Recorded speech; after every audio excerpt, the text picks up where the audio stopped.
ये है B2 spirit, दुनिया का सबसे महंगा स्टेल्थ बॉम्बर। ये दुश्मन के एडवांस से एडवांस रडार को भी चकमा दे सकता है। लगभग 2 दिनों तक लगातार उड़ान भर सकता है। 14 टन वजनी बंकर बस्टर बम गिरा सकता है और किसी भी बड़े हवाई हमले में इसे सबसे पहले दुश्मन के एयर डिफेंस को नष्ट करने के लिए भेजा जाता है। आखिर B2 स्पिरिट में ऐसी कौन सी टेक्नोलॉजी छिपी है जो इसे दुनिया का सबसे खतरनाक स्टेल्थ बॉम्बर बनाती है? आज इस वीडियो में हम इसकी हर टेक्नोलॉजी को 3D एनिमेशन की मदद से विस्तार से समझेंगे, तो वीडियो को बिना स्किप किए अंत तक बने रहिए। B2 स्पिरिट का ढांचा बाहर से देखने पर एक साधारण प्लेन जैसा दिखाई देता है, लेकिन इसके अंदर हाई स्ट्रेंथ वाले स्टील रिब्स का मजबूत ढांचा मौजूद है। B2 की स्टेल्थ क्षमता को और बेहतर बनाने के लिए इसके चारों इंजनों को विमान के ढांचे के अंदर गहराई में लगाया गया है। इससे B2 स्पिरिट का हीट सिग्नेचर काफी कम रहता है, जिसके कारण हीट सीकिंग मिसाइल के लिए इसे ट्रैक करना कहीं अधिक मुश्किल हो जाता है। अब यदि B2 स्पिरिट के कॉकपिट की बात करें तो इसमें कमांडर और पायलट के लिए 2 सीट होती हैं। किसी भी आपातकालीन स्थिति के लिए कॉकपिट में इजेक्शन सीट्स होती हैं। आवश्यकता पड़ने पर पायलट सीट को इंजेक्ट करके सुरक्षित तरीके से बाहर निकल सकते हैं। कॉकपिट के अंदर एडवांस एवियोनिक्स सिस्टम लगाए गए हैं। इनमें fuel control system, altitude display unit, weapon control system और ट्रेन फॉलोइंग रडार या TFR शामिल है। TFR एक विशेष प्रकार का रडार होता है जो विमान के सामने की जमीन को लगातार स्कैन करता है और विमान को बहुत कम ऊंचाई या लो एल्टीट्यूड पर सुरक्षित रूप से उड़ने में मदद करता है। इसकी मदद से पायलट रात के समय या लो विजिबिलिटी में, जब सामने कुछ भी स्पष्ट दिखाई ना दे, तब भी B2 स्पिरिट को पहाड़ी इलाकों में आसानी से उड़ा सकता है। B2 स्पिरिट ने अपनी पहली उड़ान 17 जुलाई 1989 को भरी। 17 दिसंबर 1993 को पहला B2 स्पिरिट बॉम्बर आधिकारिक रूप से अमेरिकी वायुसेना को सौंपा गया। B2 बॉम्बर की कुल 21 यूनिट बनाई गई थी, जबकि वर्तमान समय में 19 B2 बॉम्बर सेवा में हैं। सन 2000 में ही B2 का उत्पादन रोक दिया गया था। इसके पीछे कई प्रमुख कारण थे। पहला, B2 स्पिरिट दुनिया के सबसे महंगे सैन्य विमानों में से एक है। प्रत्येक B2 की निर्माण लागत उस समय $2 बिलियन से भी अधिक थी। दूसरा, शीत युद्ध समाप्त हो चुका था, जिससे इतने ज्यादा स्ट्रेटेजिक बॉम्बर्स की आवश्यकता नहीं रही। और तीसरा, इसकी स्टेल्थ कोटिंग और रखरखाव अत्यंत जटिल और महंगा था। B2 स्पिरिट की लंबाई करीब 21 मीटर या 69 फीट है, जो लगभग 7 मंजिला इमारत की ऊंचाई के बराबर है। इसके पंखों का फैलाव करीब 52 मीटर या 172 फीट है, जो इसकी लंबाई से 2.5 गुना अधिक है। यही विशाल पंख इसे इसकी अनोखी पहचान देते हैं।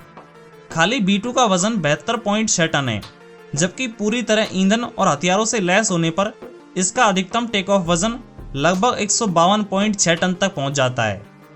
आकार में B2 स्पिरिट B-52 से छोटा लेकिन B-1 लांसर से अधिक चौड़ा है। हालांकि इसकी सबसे बड़ी ताकत इसका आकार नहीं, बल्कि इसकी स्टेल्थ क्षमता है, जो इसे दुश्मन के रडार से लगभग इनविजिबल बना देती है। B2 स्पिरिट को 1 घंटे तक उड़ाने में लगभग $1.5 लाख अमेरिकी डॉलर का खर्च आता है।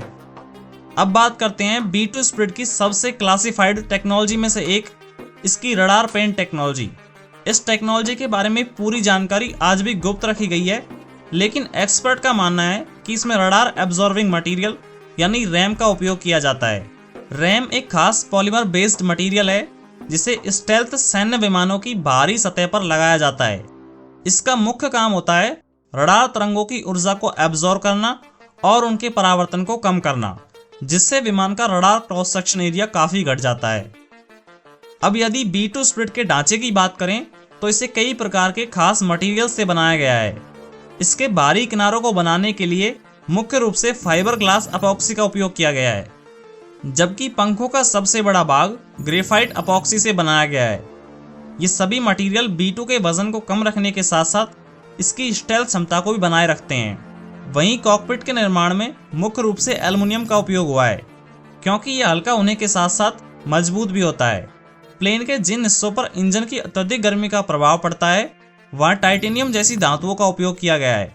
टाइटेनियम एक अत्यंत मजबूत, हल्की और उच्च तापमान सहन करने वाली धातु है, इसलिए इसे उन स्थानों पर लगाया गया है जहां इंजन से निकलने वाली अत्यधिक गर्मी का प्रभाव पड़ता है। इसके अलावा B2 स्पिरिट में फाइबर ग्लास पॉलीमाइड जैसे खास मटेरियल का भी उपयोग हुआ है।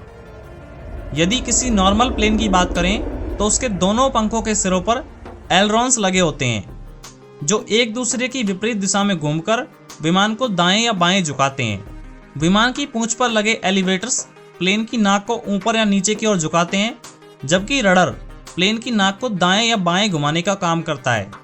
लेकिन B2 स्पिरिट का फ्लाइंग विंग डिजाइन पूरी तरह से अनोखा है। इसमें सामान्य विमानों की तरह न तो वर्टिकल स्टेबलाइजर और न ही रडर होता है। इसके विशाल पंखी खुद ब खुद विमान को उड़ाने के लिए आवश्यक लिफ्ट पैदा करते हैं। B2 स्पिरिट को हवा में स्थिर रखने के लिए पारंपरिक स्टेबलाइजर और रडर की जगह पर आउटबोर्ड एलिवॉन्स, मिड एलिवॉन्स, इनबोर्ड एलिवॉन्स और स्प्लिट ड्रैग रडर का उपयोग किया गया है। जब B2 को दाएं या बाएं झुकाना होता है तो एलिवॉन्स एक दूसरे की विपरीत दिशा में घूमकर प्लेन को दाएं या बाएं झुकाते हैं। वहीं प्लेन की नाक को ऊपर या नीचे झुकाने के लिए यही एलिवॉन्स एक साथ ऊपर या नीचे घूमते हैं। यदि B2 को एक ही समय में रोल और पिच दोनों पर घूमना हो तो यही एलिवॉन्स एक साथ तालमेल में काम करते हैं। अब सवाल उठता है कि B2 स्पिरिट में पारंपरिक रडर और वर्टिकल स्टेबलाइजर क्यों नहीं होते। इसका जवाब छिपा है इसकी स्टेल्थ टेक्नोलॉजी में। किसी भी प्रकार का वर्टिकल स्ट्रक्चर रडार तरंगों को अधिक परावर्तित करता है, जिससे प्लेन का रडार क्रॉस सेक्शन एरिया बढ़ जाता है। इसलिए B2 को बिना वर्टिकल स्टेबलाइजर और पारंपरिक रडर के डिजाइन किया गया है। B2 अपनी दिशा बदलने के लिए स्प्लिट ड्रैग रडर्स का उपयोग करता है। हालांकि पारंपरिक रडर की तुलना में इनकी नियंत्रण क्षमता कम होती है, खासतौर पर जब इन्हें बहुत कम एंगल पर खोला जाए। यही कारण है कि B2 स्पिरिट अन्य कई सैन्य विमानों की तुलना में धीमी गति से दिशा बदलता है। प्रत्येक स्प्लिट ड्रैग रडर दो अलग अलग पैनलों से बना होता है। जब पायलट बायां रडर पैडल दबाता है तो बायां स्प्लिट ड्रैग रडर खुल जाता है। इससे उस दिशा में ड्रैग बढ़ता है और विमान बाईं ओर मुड़ने लगता है। इसी प्रकार दायां रडर पैडल दबाने पर दायां स्प्लिट ड्रैग रडर खुलता है और विमान दाईं ओर मुड़ जाता है। अब तक हमने B2 स्पिरिट की क्षमताओं, स्टेल्थ टेक्नोलॉजी और इसके अनोखे डिजाइन को समझा। लेकिन अब सवाल उठता है कि आखिर अमेरिका को B2 स्पिरिट जैसे एडवांस स्टेल्थ बॉम्बर की जरूरत क्यों पड़ी। इसका जवाब जानने के लिए हमें समय में थोड़ा पीछे जाना होगा। इसकी कहानी शुरू होती है सेकेंड वर्ल्ड वॉर के बाद। अमेरिका के पास पहले से ही कई स्ट्रेटेजिक बॉम्बर प्लेन थे, जैसे B-52 और बाद में B-1 लांसर भी शामिल हुआ। लेकिन 1970 और 1980 के दशक के बीच में पारंपरिक बॉम्बर्स को नई चुनौती का सामना करना पड़ा। 1980 का दशक आते आते सोवियत संघ USSR ने अरबों डॉलर खर्च करके एक बहुत शक्तिशाली इंटीग्रेटेड एयर डिफेंस सिस्टम तैयार कर लिया था। अब उसके पास लंबी दूरी के रडार, एडवांस सतह से हवा में वार करने वाली मिसाइलें और तेज इंटरसेप्टर फाइटर जेट थे। ऐसी स्थिति में पारंपरिक बम वर्षकों के लिए सोवियत टेरिटरी में घुसना बहुत जोखिमपूर्ण हो गया था। अब अमेरिका को ऐसे बॉम्बर की आवश्यकता थी जो दुश्मन के रडार पर दिखाई ना दे, हजारों किलोमीटर दूर तक बिना रुके उड़ सके, परमाणु और पारंपरिक दोनों प्रकार के हथियार ले जा सके, अत्यधिक सुरक्षित सेना ठिकानों पर हमला कर सके और दुश्मन के एयर डिफेंस को भेद कर वापस लौट सके। यही सोच आगे चलकर एडवांस टेक्नोलॉजी बॉम्बर या ATB प्रोग्राम और फिर B2 स्पिरिट के विकास का आधार बनी। ATB प्रोग्राम का उद्देश्य था दुनिया का पहला ऐसा लंबी दूरी का स्टेल्थ बॉम्बर बनाना जो दुश्मन के एडवांस से एडवांस रडार को भी चकमा दे सके। B2 स्पिरिट बॉम्बर के लिए फ्लाइंग विंग डिजाइन को चुना गया। फ्लाइंग विंग डिजाइन को चुनने के पीछे एक छोटी सी हिस्ट्री है। सन 1945 से 1947 के बीच फ्लाइंग विंग डिजाइन के निर्माता जैक नॉर्थरॉप ने इसी डिजाइन के आधार पर एक प्लेन को विकसित किया जिसका नाम YB-49 था। इस डिजाइन की कुछ खास बातें थीं। ये प्लेन उस समय के बमवर्षक विमानों की तुलना में बहुत कम रेडियो तरंगों को परावर्तित करता था और लंबी दूरी की उड़ान भरने में सक्षम था। हालांकि 1940 के दशक में उपलब्ध तकनीक इतनी उन्नत नहीं थी कि ऐसा विमान सुरक्षित रूप से स्थिर होकर उड़ सके, लेकिन 1980 का दशक आते आते digital fly by wire control system और स्टेल्थ टेक्नोलॉजी इतनी विकसित हो चुकी थी जिसने इस समस्या का समाधान किया और B2 स्पिरिट के लिए फ्लाइंग विंग डिजाइन को चुना गया। B2 स्पिरिट के दोनों पंखों के अंदर बड़े बड़े फ्यूल टैंक होते हैं। इन दोनों फ्यूल टैंक में लगभग 95,000 लीटर यानी करीब 76,000 किलोग्राम फ्यूल भरा जा सकता है। ये फ्यूल इतना है कि इसमें लगभग 2 बड़े तेल टैंकर पूरी तरह से भरे जा सकते हैं। इतनी बड़ी मात्रा में फ्यूल लेकर उड़ने का उद्देश्य केवल अधिक फ्यूल ले जाना नहीं है। B2 स्पिरिट को इस प्रकार डिजाइन किया गया है कि यह बिना रुके 6,900 मील यानी करीब 11,000 किलोमीटर की दूरी तय करके दुश्मन टेरिटरी में अंदर तक घुसकर हमला कर सके। यदि मिशन इससे भी अधिक दूरी का हो तो B2 उड़ान के दौरान हवा में ईंधन भर सकता है। इसके ऊपरी हिस्से में लगा एयर रिफिलिंग रिसेप्टिकल आवश्यकता पड़ने पर खुल जाता है, जिससे बोइंग KC-135 स्ट्रेटो टैंकर जैसे टैंकर विमान इसके भीतर ईंधन भर सकते हैं। हवा में ईंधन भरने के बाद B2 की रेंज लगभग 12,000 मील या करीब 19,000 किलोमीटर तक पहुंच सकती है और ये लगभग 44 घंटे यानी करीब 2 दिनों तक लगातार हवा में उड़ान भर सकता है। B2 की अधिकतम स्पीड 630 मील प्रति घंटा या करीब 1010 किलोमीटर प्रति घंटा है और ये इस स्पीड के साथ लगभग 50,000 फीट की ऊंचाई पर उड़ान भर सकता है। B2 को पावर देने का काम 4 जनरल इलेक्ट्रिक टर्बोफैन इंजन करते हैं। इनमें से प्रत्येक इंजन लगभग 77 किलो न्यूटन थ्रस्ट पैदा करता है। यदि आप B2 स्पिरिट को साइड से देखें तो इसके इंजन विमान के ढांचे के भीतर गहराई में लगे हुए हैं। इंजन के आगे हवा का रास्ता एस शेप में बनाया गया है। ये खास डिजाइन इंजन से निकलने वाली गर्मी को सीधे बाहर नहीं जाने देता, जिससे विमान का हीट सिग्नेचर काफी कम हो जाता है। अब देखते हैं कि ये इंजन किस तरह से थ्रस्ट पैदा करता है। सबसे पहले फैन रोटर बाहर की हवा को इंजन के अंदर खींचता है। इसके बाद ये हवा लो प्रेशर और हाई प्रेशर कंप्रेसर से होकर गुजरती है। हाई प्रेशर के कारण ये हवा कंप्रेस्ड हो जाती है। कंप्रेस्ड हवा कंबस्टर में पहुंचती है, जहां इसमें फ्यूल मिलाया जाता है। इसके बाद फ्यूल और हवा में लगातार कंबशन होता है, जिससे लगभग 1000 डिग्री सेल्सियस तक का तापमान पैदा होता है।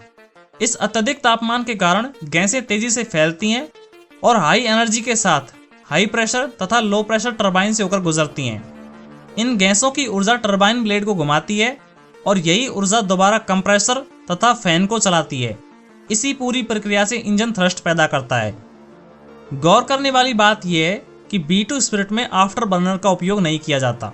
इसका कारण ये है कि आफ्टर बर्नर इंजन की शक्ति तो बढ़ाता है, लेकिन उसके साथ साथ इंजन से निकलने वाली गर्मी भी कई गुना बढ़ा देता है। चूंकि B2 एक स्टेल्थ बॉम्बर है, इसलिए इसकी प्राथमिकता हाई स्पीड नहीं बल्कि कम हीट सिग्नेचर बनाए रखना है, ताकि रडार से बचा जा सके। इसी कारण इंजन से निकलने वाली गर्म गैसों को विमान से बाहर निकलने से पहले ही आसमान की ठंडी हवा के साथ मिला दिया जाता है। इससे गर्म गैसों का तापमान काफी कम हो जाता है और इंफ्रारेड सेंसर के लिए विमान का पता लगाना पहले की तुलना में अधिक मुश्किल हो जाता है। अब नजर डालते हैं B2 स्पिरिट के सबसे महत्वपूर्ण हिस्सों में से एक इसके बॉम्बे पर। B2 में नीचे की ओर बने इंटरनल कंपार्टमेंट, जहां बम, मिसाइलें और अन्य हथियार रखे जाते हैं, इस हिस्से को बॉम्बे कहा जाता है। B2 स्पिरिट को इस प्रकार डिजाइन किया गया है कि यह पारंपरिक और परमाणु दोनों प्रकार के हथियार ले जाने में सक्षम है। जैसे ही बॉम्बे के दरवाजे खुलते हैं, अंदर लगा वेपन अडेप्टर सस्पेंशन सिस्टम दिखाई देता है।